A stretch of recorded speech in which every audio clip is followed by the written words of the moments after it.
How do you live a comfortable retirement using property? In today's video, you're going to learn the nest egg strategy, including what the nest egg strategy is, how to set it up the right way, and then what properties to buy and when to sell them when you use the nest egg. To use the nest egg, you first need to build an investment portfolio to grow your wealth.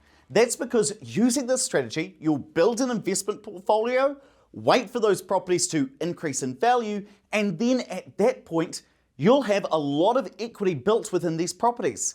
But you can't spend that money. The equity's locked within the property. You can't pay your dinner bill with it, and you certainly can't buy a car with it. So you've got to sell those properties to get the equity out, and then that's when you can start spending the money. So step one, build your wealth. And if you want to know how to do that, check out this video on the 3 stages of property investment. The link is down in the description. I'll give you an example of someone who could use the nest egg.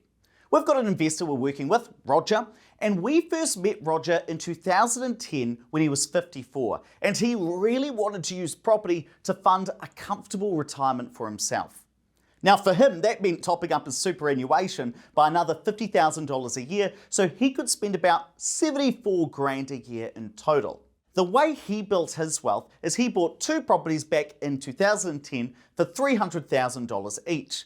They've got up in value significantly and are worth about $670,000 each today in 2022. So how could Roger use these properties to fund his retirement? When you use the nest egg strategy, you need to sell your properties, but then what do you do with the money? That is one of the key questions we answer in our upcoming book, Wealth Plan, which is where the nest egg and many of the other property-related strategies we talk about on this channel come from. You can pre-order your copy now at wealthplanbook.com. The link is down in the description. And when you read that book, you'll see that in the classic nest egg strategy, Roger will only sell a property once he needs to get the cash out to live on. So if he sells one of those properties today for $670K, he'll pay about 33.5 grand to the real estate agent and the lawyers to sell that property. Then he's still got to pay back the bank, the $300K he initially borrowed to purchase that property. Well, what's he got left over? Just shy of 337 grand. Now remember, he wanted to spend an extra $50K a year from his property portfolio. So what's he going to do? Well, he's certainly not going to leave the money in a bank account earning 0% interest. Instead, he's going to put that money into an investment like a conservative managed fund, maybe a term deposit that earns a small return. He'll then take out the money he wants to spend each year and live on this. But slowly, that money is going to go down and eventually that money will run out. Based on our modeling, that's going to happen after 7 years once Roger turns 74. And when that happens, he's still got his other property. He'll sell this, run the same steps. And this time, the equity within that second property is forecast to last 11 years before the money runs out. Well, why is that? Why does the first one last 7 years and the second one 11 years, given that they're effectively the same property? Well, that all comes down to when you sell your properties.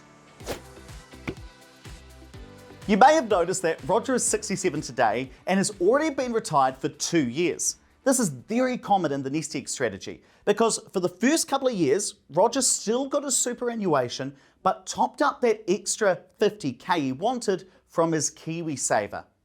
Why did he do that? Well, he wanted to leave tapping into his properties until last. And that's because the longer you hold your properties, the more they are typically worth, since the property market tends to appreciate over the long term.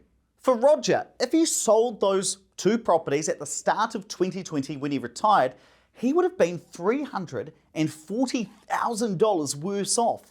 And that's because those 2 properties would have only been worth about $500K each. The reason for that is the property market had a massive growth spurt from the start of 2020 through to the end of 2021. Now, you're not always going to get that amount of massive growth from the property market over such a short time, but holding off on selling those properties until he needed the money certainly worked for Roger. And this is the same reason why Roger's second property is expected to fund his lifestyle for 11 years, while the first one will only last 7. Because While Roger is busy spending his 50K a year after selling that first property, the second investment property is still going strong in the market, potentially going up in value. Well, if that property, the second one, goes up by 5% a year, by the time Roger needs to get the equity out, it's going to be worth 943K, which is obviously more than what it's worth today, 670K. Sell that, pay the real estate agent and the lawyer, pay back the bank. What's he going to be left with? Just shy of $600,000. Put that in the fund, he's sorted for the next 11 years, and he'll be able to keep spending his 50K plus his super until the age of 85. And bear in mind that according to Statistics New Zealand, his life expectancy is 83. But what happens if Roger lives longer than 85? He'll still have the government pension, but he won't be able to spend as much. So while one of the major pros of the nest egg strategy is you can live a good retirement using fewer properties, one of the cons is that the money will eventually run out.